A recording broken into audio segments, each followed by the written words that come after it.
मित्रहो, तुमच्या आमच्या आयुष्यातला वाढदिवस आपण वेगवेगळ्या पद्धतीत साजरा करत असतो. गेल्या काही काळामध्ये वाढदिवस साजरा करण्यासाठी अनेक मंडळी रुग्णालयात जातात. तिथे रुग्णांना काही फळं वाटप करतात किंवा गरीब विद्यार्थ्यांना पुस्तकं वाटप करतात आणि प्रत्येक माणूस हा आपापल्या परीनं गेल्या काही दिवसांमध्ये किंवा गेल्या काही वर्षांमध्ये अ, समाजभिमुख होण्याचा प्रयत्न करतोय. पण आता जर समजा परिवहन मंत्री असलेल्या एखाद्या 4 वेळा आमदार असलेल्या नेत्याला आपला वाढदिवस साजरा करायचा असेल, तर तो त्याने कसा करायला हवा? मग त्या वाढदिवसासाठी राज्यातल्या सगळ्या वाहिन्यांनी त्या नेत्याला जर कॅरी करायचं असेल किंवा प्रसिद्धी द्यायची असेल, तर मग त्या नेत्याने काय करायला हवं? तर मग तुम्ही महाराष्ट्र राज्याचे परिवहन मंत्री प्रताप सरनाईक यांना भेटू शकता आणि त्यांना विचारा, की प्रसिद्धीसाठी काय-काय करावं लागतं. हे मी आपल्याला का सांगतोय? तर 1 मे 2026 ला मुंबईतल्या आणि राज्यातल्या रिक्षा चालकांना मराठी आलं नाही, तर त्यांचा परवाना रद्द केला जाईल, अशी टूम आपल्या वाढदिवसाच्या काही दिवस आधी काढत, ते वातावरण कसं तापवत नेलंय याचं उत्तम उदाहरण हे प्रताप सरनाईकांचं मीडिया मॅनेजमेंट आहे. आपल्या वाढदिवसाच्या आधीच अत्यंत उत्तम अभिनेता असलेल्या रितेश देशमुखला त्याचं मराठमोळंपण, त्याचं ग्रामीण भागातलं असणं, या सगळ्या गोष्टी रिलेट करून त्याला एस-टीचा ब्रँड अँबॅसेडर त्याच्या पत्नीसहित करण्याची जी काही शक्कल लढवण्यात आलेली आहे प्रताप सरनाईकांकडून, ती एस-टीपेक्षा सरनाईकांच्याच प्रसिद्धीच्या कामी येणार आहे का? असा प्रश्न त्यांच्या वाढदिवसाच्या दिवशीच आपल्याला पडतोय. काय आहे हा सगळा प्रकार? आणि जो नेता कोणे एकेकाळी रिक्षा चालवत होता, भुर्जी पावच्या गाडीवर भुर्जी विकत होता, तो आज मंत्रालयात लॅम्बोर्गिनीमधून पोचतो. लंडनसहित अनेक ठिकाणी आपली निवासस्थानं बसवतो. त्या नेत्याचं नेमकं काय आहे राजकारणाचं सूत्र आणि काय आहे समाजकारणाचं सूत्र, त्याहीपेक्षा प्रसिद्धीचं महासूत्र काय आहे, ते मी आपल्याला संक्षिप्त स्वरूपात समजावून सांगण्याचा प्रयत्न करणार आहे. त्यामुळे हा व्हिडिओ आपण शेवटपर्यंत पाहावा. हा नेता आपल्याला कसा वाटला आणि त्याची ही प्रसिद्धी विनायकी कशी वाटली, हे सुद्धा आपण आम्हाला जरूर कळवा.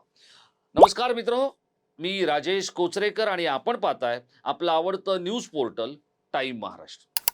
मित्रहो, ठाण्याच्या ओवळा माजिवडा या मतदारसंघातले आमदार प्रताप सरनाईक हे कोणे एकेकाळी डोंबिवलीत राहायचे. तिथे भुर्जी पावची गाडी लावायचे ते आणि या भुर्जी पावच्या गाडीवर ते भुर्जी विकण्याचं काम करायचे. त्यानंतर ते रिक्षा चालवायला लागले. दरम्यान त्याच काळात ते रिक्षाही चालवत होते आणि त्यामुळे रिक्षा कशी चालवायची, रिक्षाचं सूत्र काय आहे, रिक्षाचा व्यवसाय कसा केला जातो, हे करत-करत प्रताप सरनाईक आज ठाण्याच्या राजकारणातले कुबेराचे अवतार झालेत, असं जरी म्हटलं तरी ते चुकीचं ठरणार नाही. पण या कुबेराला काय कळतं? तर या कुबेराला संपत्ती कशी वाढवायची ते कळते. त्या संपत्तीसाठी साम, दाम, दंडभेद कसा करायचा ते कळतं. आपल्या राजकारणासाठी माध्यमं कशी वापरायची ते कळतं. या माध्यमांमध्ये काम करणारे कर्मचारी हे सतत आपल्या अवतीभोवती कोणत्या ना कोणत्या कारणाने कसे रुंजी घालतील हे सुद्धा कळतं. आपल्या नेत्यांना, वरिष्ठ नेत्यांना, पक्षप्रमुखांना कसं आपण नियंत्रणात ठेवायचं हे कळतं. एका पक्षात असताना दुसऱ्या पक्षाशी कशी डोळेमिचकावणी करायची हे कळतं आणि त्याच बरोबरीने कधी काळी अगदी डोंबिवलीसारख्या आम शहरात राहणाऱ्या किंवा कष्टकऱ्यांच्या, साहित्यिकांच्या आणि अगदी अडल्या-नडल्यांच्या उपनगरात राहणाऱ्या या प्रताप सरनाईकांनी स्वतःच काही दिवसांपूर्वी सांगितली आहे. त्यांच्या श्रीमंतीची गाथा ती आपण YouTubeवर जाऊन बघू शकता. आता याच प्रताप सरनाईकांनी आपल्या वाढदिवसाच्या काही दिवस आधी, आज त्यांचा वाढदिवस आहे, ते 62 वर्षाचे आहेत. त्यांना 2 मुलं आहेत आणि त्यांची पत्नी. म्हणजे परीक्षा सरनाईक या ज्येष्ठ नगरसेविका, शिवसेनेच्या नेत्या, ठाणे महानगरपालिकेमध्ये काम करतात. त्यांची 2 मुलं. विहंग सरनाईक हे क्रिकेट किंवा क्रीडा विषयामध्ये काम करतात. ते स्वतः एक उद्योगपती आहेत आणि त्याचबरोबरीने पूर्वेश सरनाईक जे युवा सेनेचे नेते आहेत शिवसेनेचे. नुकताच त्यांनी एक मोठा इव्हेंटसुद्धा वरळीच्या डोम म्हणजे नॅशनल स्पोर्ट्स क्लब ऑफ इंडियामध्ये घेतला होता. अनेक नेत्यांनी तिथे उपस्थिती लावली होती. संपूर्ण कुटुंब राजकारणामध्ये रंगलेलं आहे असं आपण त्या कुटुंबाचं वर्णन करू शकतो. आता या सरनाईकांनी रिक्षा चालकांना मराठी यायला हवं आणि जर त्यांना मराठी आलं नाही तर त्यांचे परवाने रद्द केले जातील अशा पद्धतीची एक घोषणा केली. आता या महायुती सरकारमध्ये एकटे देवेंद्र फडणवीस काम करतायत किंवा एकटे एकनाथ शिंदे काम करतायत आणि बाकीचे जे काही नेते आहेत ते जे काही करतायत हे बघण्यासाठी आणि समजून घेण्यासाठी आपल्याला एक वेगळी हुशारी लागणार आहे.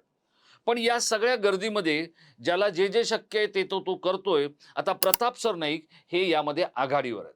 आपल्या वाढदिवसाच्या आधीच त्यांनी एसटीसाठी रितेश देशमुख जे स्वतः एका माजी मुख्यमंत्र्यांचे पुत्र आहेत आणि उत्तम अभिनेते आहेत, त्या रितेश देशमुख यांना त्यांच्या पत्नीसहित म्हणजे जेनेलिया देशमुख यांच्यासहित एसटीचा ब्रँड अँबॅसेडर त्यांनी केलं. स्वर्गीय विलासराव देशमुखांचे चिरंजीव असलेल्या रितेश देशमुख यांना ब्रँड अँबॅसेडर केल्यानंतर एसटीचं भलं होणार आहे की सरनाईकांच्या प्रसिद्धीचं चांगलं भलं होणार आहे, हा सुद्धा एक महत्वाचा मुद्दा आहे. पण तो आपण तूर्त बाजूला ठेवूया. तर सरनाईकांना काय कळतं, तर सरनाईकांना इव्हेंट कळतो. याबद्दल त्यांना पूर्ण त्यांचे मार्क्स दिले पाहिजे. सरनाईकांची उंची ही 6 फुटाच्या आसपास आहे. रंग सावळा आहे. शरीरयष्टी मजबूत आहे. पण ते स्वतःची शारीरिक क्षमता ही अत्यंत उत्तम राखण्याकडे त्यांचा कल असतो. स्वतःच्या शरीराची काळजी घेतात, स्वतःच्या संपत्तीची काळजी घेतात, कुटुंबाची काळजी घेतात, स्वतःच्या राजकारणाची काळजी घेतात आणि याच्या पलीकडे जाऊन ते स्वतःच्या प्रसिद्धीची काळजी घेतात. बाकी इतर कोणत्या गोष्टीची काळजी एका मोठ्या नेत्याने घ्यायला हवी त्याच्यामध्ये त्यांना फारसं काही स्वारस्य नसतं. मग त्यांनी जर उपवन महोत्सव केला तर तो सुद्धा तितक्याच दर्जेदार पद्धतीने करतात. हे मात्र त्यांचं एक आपण मान्य केलं पाहिजे. त्यांची दहीहंडी असू द्या, त्यांचा उपवन महोत्सव असू द्या किंवा त्यांनी केलेलं एखादं कुठलंही त्यांच्या विभागातलं म्युरल असू द्या, हे सुद्धा ते नीट तपासून त्यातला दर्जा, त्यातली रंगसंगती, त्यातली प्रसिद्धी, त्यातलं लोकांचं लक्ष हे सगळं करत असतात. पण हे करत असताना आपल्या उत्तम उत्पन्नाची सांगड सुद्धा ते तितक्याच ताकदीने घालत असतात. आता हे सगळं करत असताना हे सरनाईक कोण आहेत, तर हे सरनाईक तेच आहेत ज्यांनी सगळ्यात आधी उद्धव ठाकरेंना पत्र लिहून आपण भाजप बरोबर जाऊया असं सांगितलं. याचं कारण काय, सरनाईकांवर तेव्हा ईडीच्या धाडींची मालिका सुरू होणार होती आणि या ईडीने आपल्याला अटक करू नये यासाठी सरनाईकांनी 1.5 लाख किलोमीटरचा प्रवास केल्याचं त्यांनीच काही खाजगी संपादकांच्या आणि ज्येष्ठ पत्रकारांच्या बैठकीमध्ये, खाजगी बैठकीमध्ये, अनौपचारिक बैठकीमध्ये बोलून दाखवलं होतं. आता हे सरनाईक ज्या वेळेला त्यांच्या मुलांसाठी सुद्धा इव्हेंट करतात, तोही अगदी व्यवस्थित करतात. म्हणजे दोन्ही मुलांसाठी, मग तो क्रिकेटचा इव्हेंट असू द्या, कारण त्यांच्या एका मुलाला क्रिकेट आवडतं, तो मुंबई क्रिकेट असोसिएशनचा पदाधिकारी होता, याच मुलाला अध्यक्ष करावं म्हणून अवेळी सरनाईकांनी जे काही केलं त्यातून झालं असं, विहंग सरनाईकांचा पराभव झाला. कारण कोणती गोष्ट कधी करायची हे गेल्या काही काळात प्रचंड आलेल्या संपत्तीमुळे सरनाईक विसरून गेलेले आहेत. आता याचं उदाहरण सांगतो. हे सगळं मी आपल्याला का सांगतोय, तर ज्या पद्धतीने मुंबई आणि ठाणे, नवी मुंबई, कल्याण डोंबिवलीमध्ये अमराठी रिक्षा चालकाने रिक्षा व्यवसाय व्यापलेला आहे, त्यावेळेला सरनाईक हे रिक्षावाल्यांना मराठी आलंच पाहिजे या पद्धतीत बोलत होते. त्यावेळेला त्यांच्या मराठीची व्याप्ती स्पष्ट झालेली नव्हती. पण नुकतीच त्यांनी एका वाहिनीला हिंदीतून मुलाखत दिली. त्यावेळेला त्यांनी जो मी सांगितलेला मुद्दा होता तो मांडलेला आहे. तो मी सांगितलेला मुद्दा काय होता, तर रिक्षा चालकांना अगदी काही ज्ञानेश्वरीतलं पूर्ण पसायदान यायला हवं, त्याचा मराठी अर्थ यायला हवा असं समजण्याचं कारण नाही. पण त्यांना जी काही महत्त्वाची वाक्य आहेत त्या 20-25 वाक्यांचा जर आपण विचार केला असता किंवा 15-20 वाक्यांचा विचार केला असता तर आपण समजू शकलो असतो. पण निव्वळ प्रसिद्धी मिळावी आणि राजकीय रोट्या शेकता याव्यात म्हणून सरनाईकांनी घातलेला हा घाट आहे.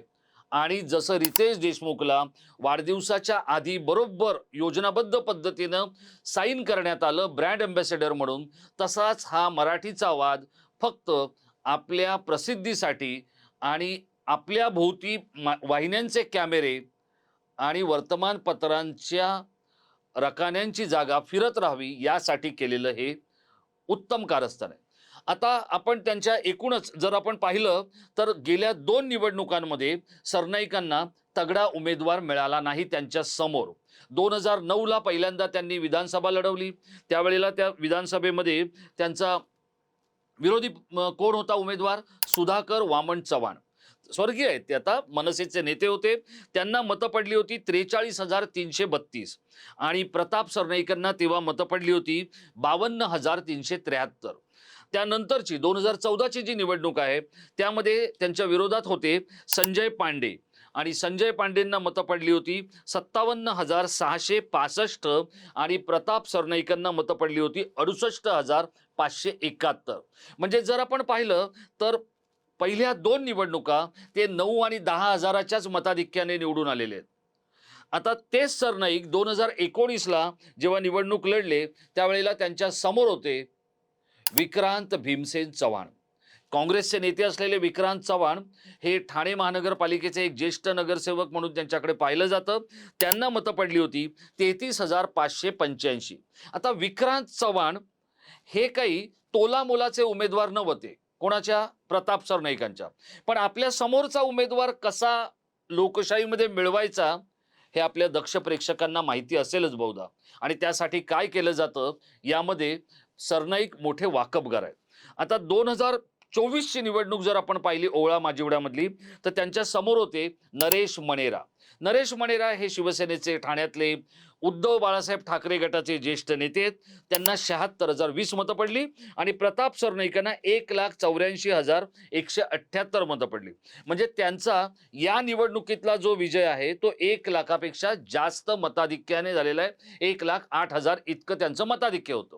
आता हे नरेश मणेरा आणि विक्रांत चव्हाण म्हणजे नगरसेवक पद्धतीचे मटेरियल आपल्या भोवती येतील याची व्यवस्था सरनाईकांनी केलेली होती. सरनाईकांच्या बद्दल आपल्याला काही आपल्या पोटात मुरडा असण्याची किंवा आपल्याला त्यांच्याबद्दल कदरूपणा असण्याची, मराठी माणूस आहे, जितका व्हावा तितका श्रीमंत व्हायलाच हवा. पण ते मराठीपण ज्या वेळेला आपण अधोरेखित करतो त्यावेळेला सरनाईकांची संधीसाधू वृत्ती सुद्धा आपण लक्षात घेतली पाहिजे. आता याला मी का म्हणतो हे असं तुम्ही समजून घ्या. मुंबईमध्ये ज्या वेळेला टेस्लाचं शोरूम उघडलं त्यावेळेला या राजकीय नेत्याने पहिल्यांदा टेस्लाची गाडी बुक केली. गाडी बुक करण्याला काहीच म्हणजे त्याबद्दल आपलं काही दुमत असण्याचं कारणच नाहीये. पण ती नेमकी पहिली गाडी का बुक केली?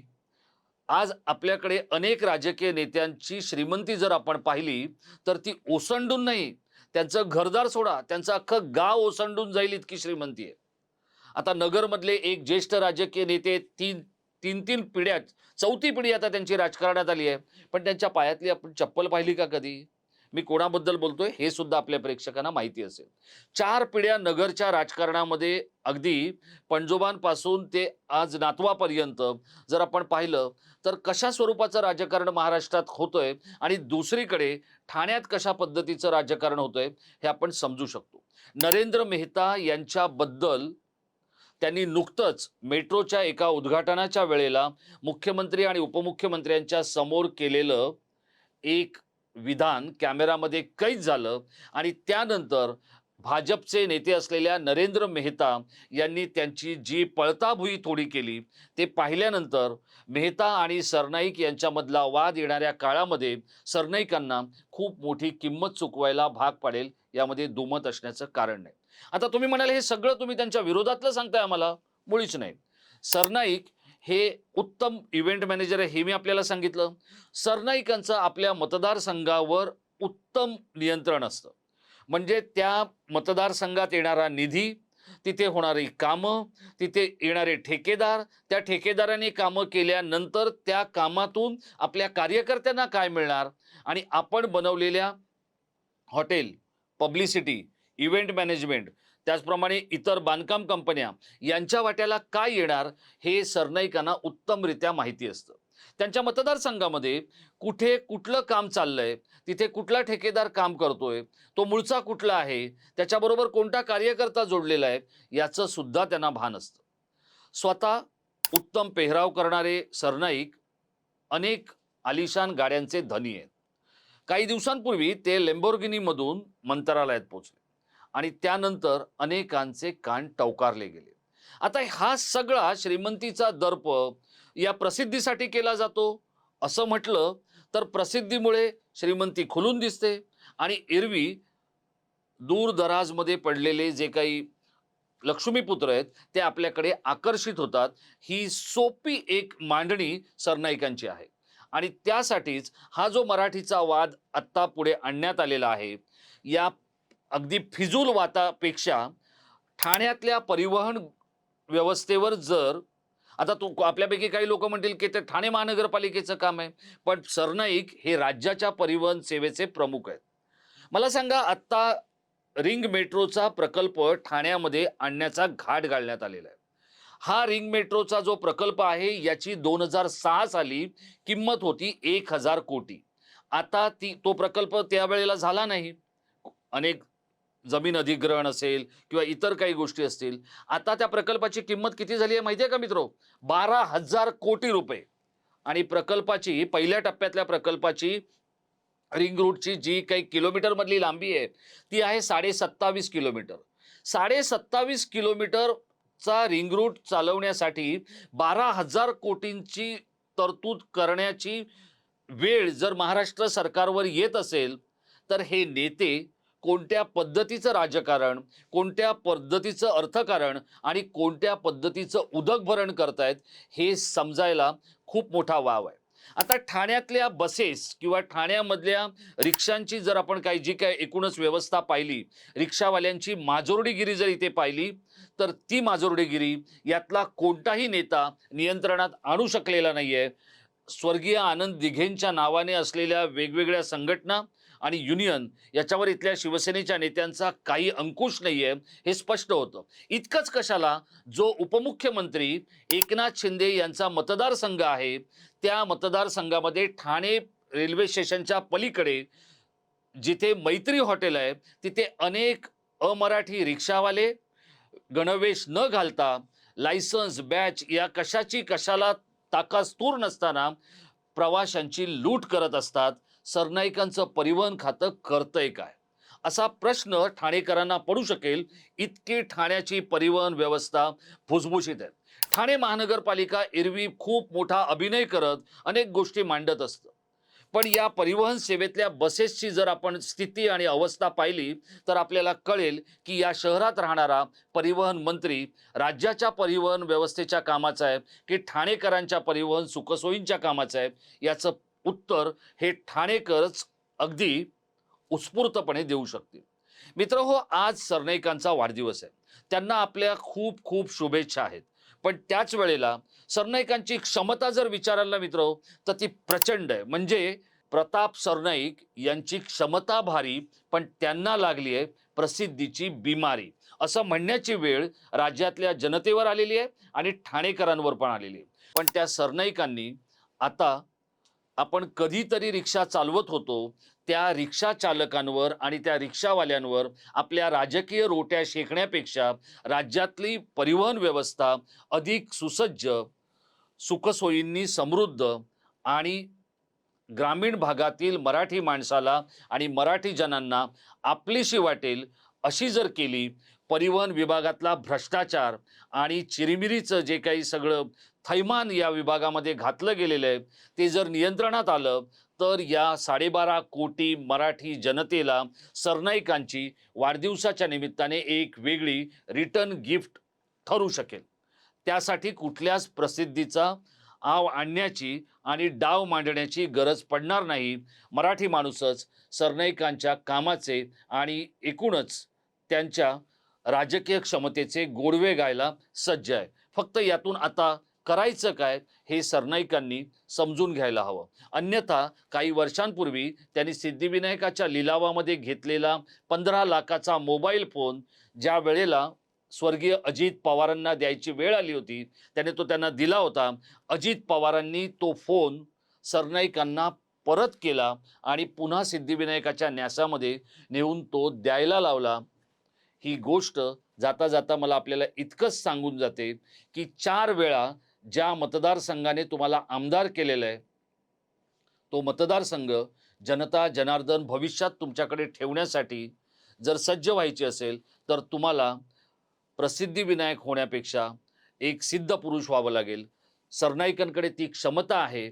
फक्त प्रसिद्धीचा चस्का जो त्यांना लागलेला आहे तो त्यांनी थोडा दूर केला तर हे असे फिजूल गोष्टी की मराठी आलं पाहिजे हे जरी खरं असलं तरी त्याचा कोणताही एक ठोकताळा किंवा त्याचा कोणताही आराखडा ना परिवहन मंत्र्यांकडे आहे, ना परिवहन विभागाकडे आहे, ना परिवहन अधिकाऱ्यांकडे आहे. रिक्षा चालक हे गरीब आहेत, दबलेले आहेत, पिचलेले आहेत, हे खरं आहे.